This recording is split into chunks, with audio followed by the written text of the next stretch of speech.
baka mas nakaka-nervous on our part kasi di mo alam na nangyayari like before. During nung Pipito, daytime kahit paano alam mo yung nangyayari. So double time kami ngayon. Dito kami sa Sitio Cemento ngayon, mga inikutan namin kanina yung barangay sa Abang. Yung malalapit sa dagat talaga na talagang forced evacuation kami para may lipat na sila for their own safety. Mayor, mga ilan po yung mga estimate natin na dami nila at saka what do we do kung hindi po sila lilikas? Kasama nga natin yung mga Coast Guard niya, ating kapulisan, talagang forced evacuation mangyayari. So more or less siguro, ready naman tayo, may mga schools tayo paglalagyan. May tayong mga evacuation centers na naka-ready na. Meron din tayong food packs na naka-ready na at the moment pinamimigay na namin sa mga talaga nangangailangan.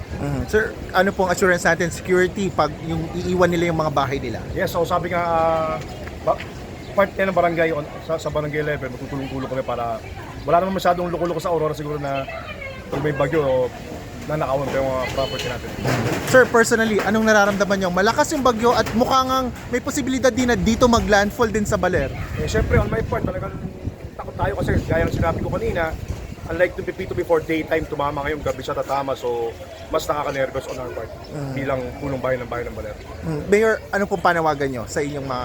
Sabi ko nga po, talaga mamaya po siguro after lunch, talaga no movement policy na tayo, bawal lang lumabas ng bahay for their own protection. Tsaka yung mga dapat ilikas, talagang nakikiusap po ako na lumikas na po tayo lahat. Ayun po, marami pong salamat. Thank you.